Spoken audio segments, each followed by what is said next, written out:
You're listening to Passion People. Everyone thinks that circuses are like this, or that it involves animals. So, what is a circus like in modern day? Hi, I'm Shina Tan, and today I will be talking to Ko Jiasheng, or better known as the Jack from Jack and Jackella. Not only is he a performer, but he is the co-founder of Singapore's very first circus troupe, the Circus of All Tradies and Circus Academy of Arts. So join us on his journey as we uncover his love for circus. I actually never thought I would join circus. So I started off as a gymnast when I was young. Then after that, I fell in love with dancing. It's a nice change because gymnastics is a solo sport. You're always focusing on self-growth. And then to me, dance, I'm part of a community. I like the idea of being a crew and stuff like that. Then it's only until 2 years ago when I met my circus partner. She actually approached me to ask me to kind of just train with her. So that's how we kind of started, and I got introduced to the world of circus. After being introduced to the world of circus, how do you manage to find your crew and cast? To you, you'll be like, huh, there's circus in Singapore, man. So in then we started looking for people who are interested in sister industries who are like pretty similar, but not exactly circus. For instance, my best friend was an ex-national gymnast. To me, I was like, hey, do you want to join this circus? So, what do you enjoy most about circus? Circus is very fun because you're always learning something new. You will see people like doing hand balancing and then look over to the left, someone's juggling. They'll be like, oh my god, I want to juggle too. So you go over there, you start juggling. They'll be like, hey, the guy is trying a stunt on someone else. It's a very good place for ADHD people. We just kind of jump around a lot and then we just kind of learn.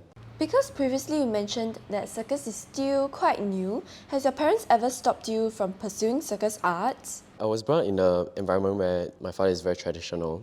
He did teach me that you cannot be selfish when you chase a dream, you know. It makes sense if you're a nomad, you're living by yourself. But then if you want to settle down, have a family, have kids, and stuff like that, it doesn't make sense. And to them, they don't understand why would people pay you to perform, right?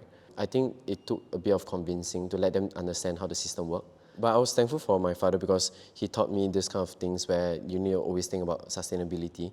I kind of just sat down to think about how I want my career to be like and how I can make sure that I'm self-sustaining and I can live comfortably. Because to me, it's not either or thing. With that, I wanted to change the industry a little bit. And because we're building a whole different industry, now we had the power to do so. I strongly believe art is not a charity, so I don't want to depend on the government funding because I think you will get too comfortable. By right, how much the audience pay should be of value to what we are giving them as well. As mentioned earlier, you started circus 2 years ago. So what is your best memory of circus? Oh, beautiful moments. I was very thankful to be selected to perform on BTS Love Yourself tour. It was just very surreal. I think during the stage run, I stood there in front of the LED screen and I was with my friend. We were just looking at this. I was like, bro, like we are here, like, you know, it's insane. It's an insane feeling. You feel like you accomplished something. You know, they are not cheering for you, but it is something.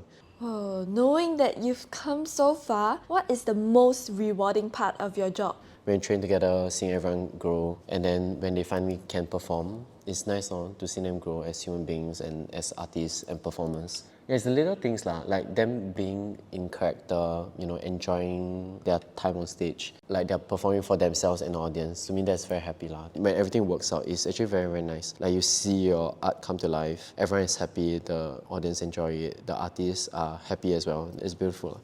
So, from a circus artist and then going on to becoming a business owner, what was the darkest period of your career? Every day of my life. This is letting them grim. Darkest period was probably when we received a letter from URA that we cannot operate here. Then you had to kind of cancel all the classes, refund the students. This kind of affected me a lot because teaching is more than just, you know, passing on knowledge. You are building relationship with your students as well. To us, we promised a service that we couldn't provide. And then we had to cancel classes, refund them the money. It was kind of sad to see everything crumble. And at that period of time, I was dealing with some personal issues as well. Because my circus partner, I was in a relationship with her. So we kind of broke up and we started this thing together. So in the end, she was on a mental health break. I had to take everything alone. So we can't operate for 2 months, right? But you still have to pay for it. So as a fresh grad and as a new business owner, where the hell do I find capital, right? So in the end, you had to start cutting out things that are not very important and just focus on business itself. So there are days where I think things just somehow come crashing down at the same time. But it made me a lot more resilient. No matter how burnt out I am, I have to be here to make sure that things happen. Because the longer you just give up on things, the shittier the situation will become. A lot of things is self-driven. Means you need to really find the motivation. You really wake up and be like, where the is my motivation? Then you kind of search it under your bed or something. Now that COVID is ending, right, I was thinking whether I want to revert back to my pre-COVID life, which is become just a performer.